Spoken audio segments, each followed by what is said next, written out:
Welcome to Marketplace with Charles. Marketplace is brought to you by Art of Skincare, the company that brings out the beauty in you, and Guisa Lodge, where dreams do come true, from deep in the heart of Mabalingwe Nature Reserve, as well as Grace Farms, your #1 daily fresh produce.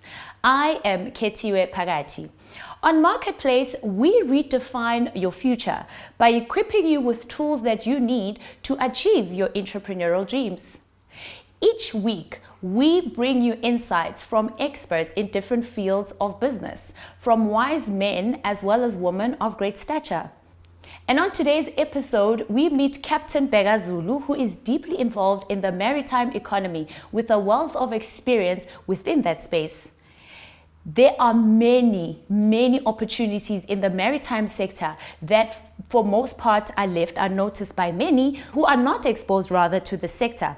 Many times we feel like the market is situated in businesses that offer goods and services that we feel we are also able to do so, not knowing that business is not limited to what happens in land only. Have you ever considered a career out in the open seas? Has it occurred to you that you can participate profitably in the business that takes place in the oceans of the world? Have you? My guest today will highlight issues that I believe will open your eyes to opportunities that you have been missing, regardless of your age and experience in this form of business. Captain Bheka Zulu, what a pleasure it is to welcome you on Marketplace today. Good day to you, Ketiwe, and all the viewers. Thank you for having me. It's a total pleasure. So let's just dive straight into it. Give a brief description of your involvement within the maritime profession. I've been in the maritime industry for more than 23 years, and my humble beginnings began as a seafarer, which means that I was sailing around the world. But prior to that, I used to go to the ocean and swim like any other normal tourist. And I used to wonder, how do all these people that are sitting there in the ocean in those big ships able to be where they are? And for me, I was very curious as a young boy growing up KwaMashu in the township, where I was looking at opportunities for me to take me out of this poverty in KwaMashu. And for me, my dreams and ambition was to be part of the bigger economy, the bigger sector, which now in this, later on, I found that was part of the even much bigger, which is the maritime industry. And from there, I pursued a career in the maritime industry. And I was lucky enough to have an opportunity. One day I was walking down Smith Street, and I walked into one of the libraries, and I picked up a newspaper, and the newspaper had an ad, and this ad was from one of the biggest companies, which is Greenrod. They were looking for people to train as become cadets. I didn't even know what a cadet is. So I thought to myself, what do I have to lose? Because, they were looking for maths and science, which I had. And then I took a leap of faith and applied, and the rest was history. 3 years odd later, I'm involved in the maritime industry. I'm involved in the business forum. I'm the deputy chairperson of the Maritime Business Forum, which is a government-initiated organization, Department of Transport to be specific, to become consolidated voice for the industry, so that we, as experienced people in the sector, are able to then attract other small and emerging players to come into the sector, because some of us are walking libraries. We've been there, we've done that, we've been all over the world, and we've accumulated a wealth of experience in business and professionally so. So the forum provides an opportunity for up-and-coming small business and SMMEs to be part of the sector. And over and above that, it also gives an opportunity for those who are not skilled enough to be able to be upskilled, so that they can be part of the sector.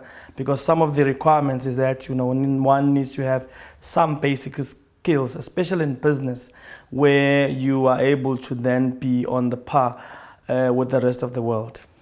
And then when it comes to education, because you're mentioning skills, right, they'd be evaluated and given the opportunity to upskill. So in terms of the formalized education, what level as well as kind of education is needed for you to enter into this type of sector? It depends on the stream. If we're taking a child that's coming from high school and they've done maths and physics at high school level, that also provides a career path for them to become seafarers, because they can then study for a national diploma in maritime studies, and they can major in navigation information systems and naval architecture, which was part of my humble beginnings. And then they can pursue a career at sea where they work all the way up from being a cadet to be a captain or a master of a ship. But from a business perspective, there's other avenues, small, low-hanging aspects, of which most people are doing it on a daily basis. For example, if you ask me, a guy who's in township who's welding the burglar cards, how can that guy cascade from being in the township into the sector? Because he's got the skills, he knows welding, and ships need a lot of welding, especially when they come for dry docking. So that transition is where we play a role to say, how do you expose these guys? How do you educate these guys from what he knows best, which is welding? So you then give what we call exposures in terms of excursion and tours, and then we expose the guy into the sector. And also from small SMMEs, we take small SMMEs and then we channel them by giving them small skills that are business related.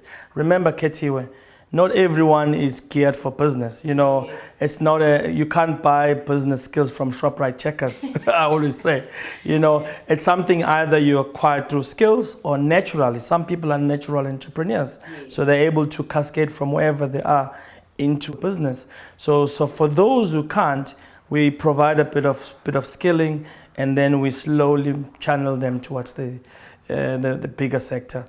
So let's help the person who is welding already inland, right? That's a skill they're experienced in, they have expertise in, like you just explained. So let's just take a few minutes to focus on that person as to what steps they can follow to end up being in a position of providing services to the maritime industry. If you take a person who's welding, they're welding in their little corners.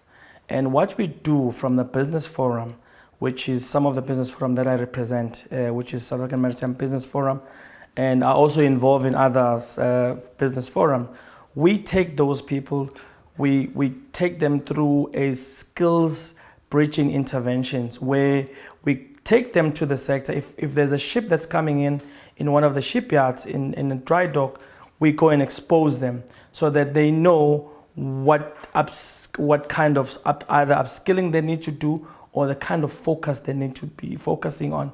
And then slowly we expose them to the environment. And then we do what we call incubation. We put them in a small incubator where we're going to assist them to transit slowly until they become the part of the bigger sector. Obviously, we pair them with the most experience in the sector so that they're able to assist them to grow in that sector. We do the same with those who are supplying food.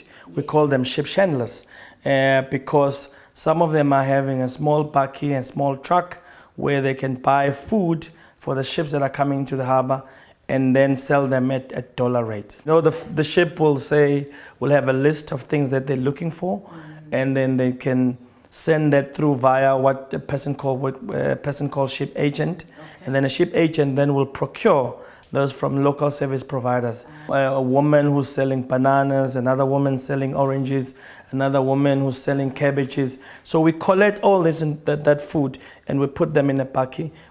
We go and sell them at a higher dollar rate because those people who are coming with the ship, they come with dollar rates. And that kind of transaction is a give and take because you give the food, they pay in dollars straight. So you don't have to wait for 30 days. So that brings local economic empowerment instantly on the fore. And what's a cadet? I'm very interested in these terms. I'm sure the viewers are as well. Well, a cadet is like a learner or an apprentice or an intern into the sector. If you're following the seafaring route, whether you become a marine engineer or a navigator, you'll follow a program called cadetship program, which is part of a legal requirement for you to obtain your first license, which is certificate of competency. So you'll go through that You have your qualification from institution, your national diploma, or your engineering related qualification, or from a TVET college rather. You'll have your N6 with maritime subjects, and then you go through that phase where you are on board the ship and you're actually learning and getting exposure while the ship is traveling around the world. And the nice thing about that is that as a youngster, you get to see the world for free. And you travel all around the world. And that's what happened to me when I was a youngster. I mean, I've been more than 100 countries around the world. And I started as a cadet, and you move all the way up. And all the way up being captain for you right now. So with captain profession, but now you're practicing within the industry in skills and learning development. So how do you merge the two? What are your operations entailing there? Well, the captain side is the previous life where, as a seafarer, one was involved in seafaring. Now, from the business perspective where I am, because now I'm land-based, so I'm doing all the activities that are land-based related. And one of my businesses is focusing on skills development. One of the projects that we have, we're capacitating TVET colleges. We've got a big project at Umfolo's TVET college, and we have one in Bloemfontein. Now, person will ask, why Bloemfontein? Because Bloemfontein is the middle of the hinterland. It's about 653 kilometers away from the sea. And that's a kind of culture we're trying to now inculcate, or we're trying to induce, or we're trying to develop, to say the sea, the coast is not for those who are coastal only. It's for everyone. And everyone, meaning even the guy who is in Zimbabwe, in Botswana, has an opportunity, has the ability to become part of the maritime economy. So you don't have to be in the coastal area. It's a mindset. It's an old mindset that was created by the previous, restrictions. Now we're opening it up and saying everyone can be part of the sector, can be part of the maritime sector. Even though you operate from within land. Let me take a classic example, Ketiwe. You have a city deep in Joburg. Yes. It's about 653 kilometers away from the coast. But I can tell you, Ketiwe, it's one of the busiest inland ports, and it beats the less busy coastal ports. It's busier than East London, Mossel Bay, and some of the ports combined.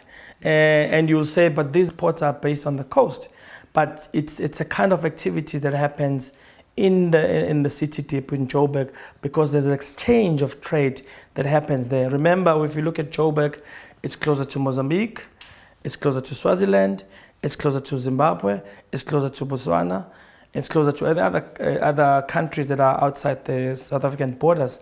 And it's a classical case that we're trying to introduce to Bloemfontein, to say, if you look at Bloemfontein, it's got N8, N1, there's a bit of N3, there's a bit of N6. There's a lot of national routes that pass through Bloemfontein. And we're saying, why can't the Free State take opportunity of that and build a maritime or a logistics hub? Because remember, maritime is one form of trade, but the longer trade is around logistics. Everything is around logistics. So that's a kind of culture that we're trying to say, a person in Free State, the classic example of Free State has cargo, and cargo coming from the vegetation, coming from the farmlands, because if you look at Free State, it's got the biggest farming activity. And where does this farming produce go? They go to Europe, they go to Spain, and go to other places. How does it get there? Yeah. There's a logistics chain that happens. And that's a part where we as producers, whether you're in Limpopo, you are in Tzaneen, wherever you are, you can be part of the chain, because now you have a commodity that the rest of the world is looking.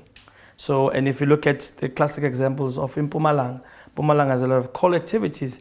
So all these junior miners, we've been saying to them, because you have a commodity the whole world needs, you are part of the maritime value chain. And that's why I'm talking about the value chain of logistics, where then from there you are able to be a major player that dictates the terms of the game. And with that said, we'll go to an ad break, but I'm coming back for more. And to you at home, don't you go nowhere. We'll come back right after this break.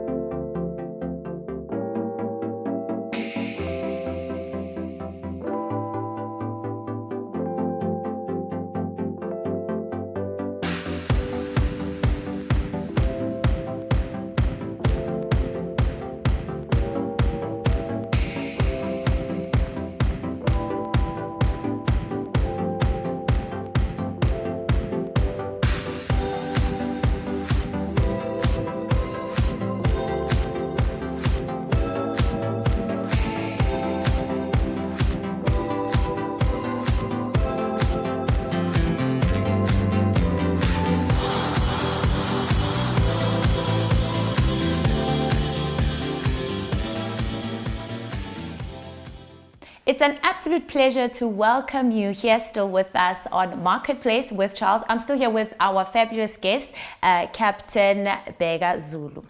Mr. Zulu, please do talk us through what are the chances of somebody like you and myself entering this sector as a service provider in this business space at this time where we are now, and also do provide examples of black businesses that are thriving within maritime as service providers. This sector or the maritime industry is open to everyone. You have to look at the opportunities that are there and seize the opportunities. And a person like Ketiwe, who has an ambition to become part of the sector, can start at a slow scale. Let's say, for example, you are based in Free State, or you're based in Limpopo, or you're based in Mpumalanga. You can then start a small value chain. If you look at some of the businesses that are thriving in Gauteng, most of them are involved in boat building. And the person will ask, what is a boat building? These companies, these small players, they're in the middle of nowhere, because they are middle of some farm, or in the middle of away from the ocean, if so to speak. But they are building commodities that are needed by the rest of the world, that are needed by the local economy. If you look at activity like boat building, a boat building is a low skill space where any person with hands and the will can enter into the industry, where they can build small boats, sell them into the local dams, and then if they build bigger boats, they can sell them for export into other countries. But at the same time, a small boat builder can able to then start a local boating activities in the dam. If you look at Val Dam, if you're looking at RTPS, if you look at any other, even Nandoni Dam, it's a man-made dam. Yes. And this man-made dam has been able to be a core of local activities. You have floating restaurants, people build boats or small, bigger boats, and they put chairs and they start serving food. And also in that activities, you have small sporting activities for kids, where you take the kids around and people pay for that. And that becomes a thriving economy for local activities, where people are using that opportunity to be part of the value chain. Because remember, when I spoke about maritime, there's something called what we call inland waters. And there's the regulations that are surrounding inland waters that have now promoted the use of inland waters. If you look at countries like Europe, most countries in Europe, like Germany, Rotterdam, big ports in Europe are using what they call inland waters to take their goods from inland into the ocean. And these are the type of the activities that we promote. There's a lot of activities.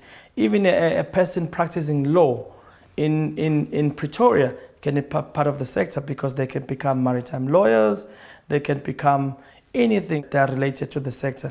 So there's a whole range of activities that are part of the value chain, because the sector might be situated on the coast from a viewpoint, yes, but the actual economic activities happen in the land and in other areas. And if you look at those trucks that are coming from the coast, where are they going? They're going inland. Yeah. They're driving from N1 in Cape Town to inland. And what does that tell you? The person who holds the purse is not in the coast. Yes. The person who controls the sector is not in the coast. The coast is just a means to an end. They're a conduit. They are a gateway for the sector to enter and grow, because obviously you need water for those ships to float.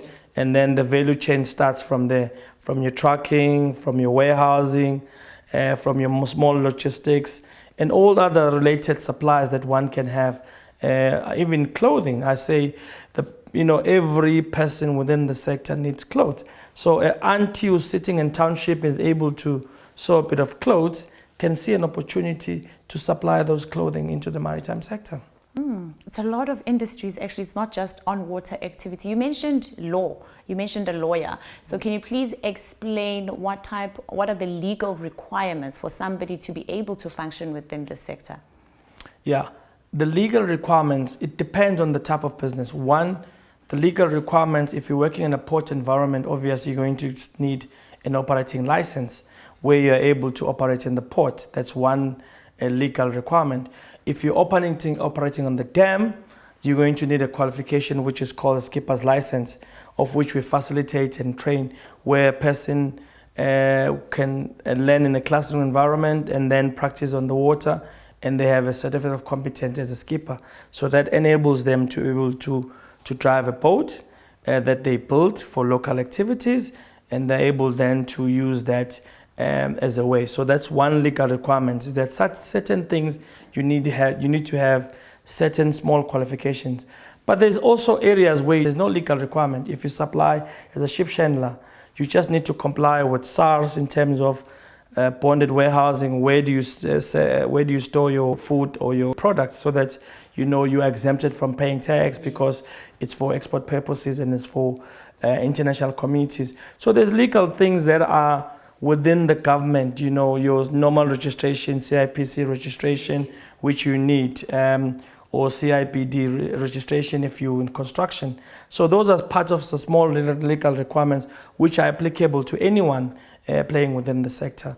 So there's no perceived barriers that are high level, as always most people will put, that they are stopping you from being part of the sector. You can be without following certain stringent requirements in certain sectors, but there's certain sectors that need you to have the legal requirement in terms of you being recognized as part of the sector. Okay, and unfortunately, the show has to come to an end, even though we'd like it to go on for hours and hours. Yeah. But before we wrap up, can you please tell us about your involvement in order to assist businesses to be more represented within the maritime industry? My company, which is Southern Seas Institute, is involved in skills development as our core business. Although we're involved in other businesses, we're doing ship recycling, and where we also call a lot of SMMEs to be part of the ship recycling, because they can come and clean, they can break steel, they can transport some of the fuel. So we play a role in facilitating that from the other side. But mostly from a company perspective, there was a case last year where we took a group of 80 women. These were women which were coming from various political backgrounds. We didn't even know the level of education. We didn't even know their background. All we knew were the people that had a drive to be part of the sector. We took these 80 women, highly political. Some were mayors, some were councillors, some were coming from different backgrounds. We were trying to rehabilitate them into the local economy, because sometimes some of them have been exiled or anywhere else, so they didn't have a lot of skills base. We took them on a short program, and we were able to transform them to be part of the maritime sector by building them to be small SMMEs. And they formed a women organization, which is South African Black Women in Maritime. And now it's an organization that was growing, that is trying to have a national footprint and attracting other women with no background that is related to maritime, with no high level of education, but a will and the drive to be part of the sector. And that's where we play a role, where we facilitate and we capacitate. And then if during the capacitation, we put you on an incubator. And one of the contributions that we're doing now as a company, we've started an entrepreneurship center where we have small businesses that we want to bring on board through incubator, expose them to networks, take them to the right forums, and guide them through pace by pace so that they become part of the sector. It's not an overnight success. It's a bit of a journey. It needs someone who's committed, who wants to be there, who's hungry to be part of the sector, and slowly infuse them into the sector in their chosen streams. We take your background and we try and channel you with the type of background and the skills that you have, so that you become part of the sector and you grow. So there's so many things that we can do. I know we're limited by time. I normally do these workshops for a week or a few days, where I take people and unpack each business step by step, where I take one aspect of the business and I unpack it so that it becomes clearer to a person who's somewhere sitting in the middle of nowhere, that they can be part of the sector. But for today, we'll end on that sweet note. And where can people reach your business if they'd like to be in touch for the programs you mentioned? We have an office in Durban, 30 Bay Terrace, Corner Bay Terrace and Shepstone. We have another office that we're starting in Bloemfontein, with partnership with the Motheo TVET College, where we're going to establish a maritime academy there to assist small businesses that are within the Free State to be part of the sector. And we're growing now. We're going to move to Gauteng as well, where we're partnering with some other institutions to be part of the local economic, so that we have small entrepreneurship center, so that we attract people to be part of the sector. But I'm available national. I mean, I'm part of the various structures nationally. So, if a person sees me, I'm freely available to advise and guide people and assist them to be part of the sector. Thank you so much for joining us on Marketplace with Charles. Okay, thank you so much for having me. All the best. And there you have it. That was my great guest, Captain Bheka Zulu from BK Thank you so much for watching Marketplace with Charles, brought to you by Art of Skincare, as well as Ngobeni Lodge and Grace Farms. Special thanks to Dr. Kone of Smiles to Wow for enhancing our beautiful smiles, as well as El Lusho for our stunning suits on set. Let us meet again next week at the same time and same place for another power-packed episode. You may want to view repeats at a time that suits you. You can just subscribe to our YouTube channel for Marketplace. The name of that YouTube channel is Charles Ngobeni. I assure you, you will not regret that decision. And do reach out to us on our website, that is charlesngobeni.com. And we are on all social media, Charles Ngobeni. Remember the _ on Instagram. And to get in touch with myself, Maketi, that is Facebook, Maketi Speaks Live. Until next time, goodbye and God bless.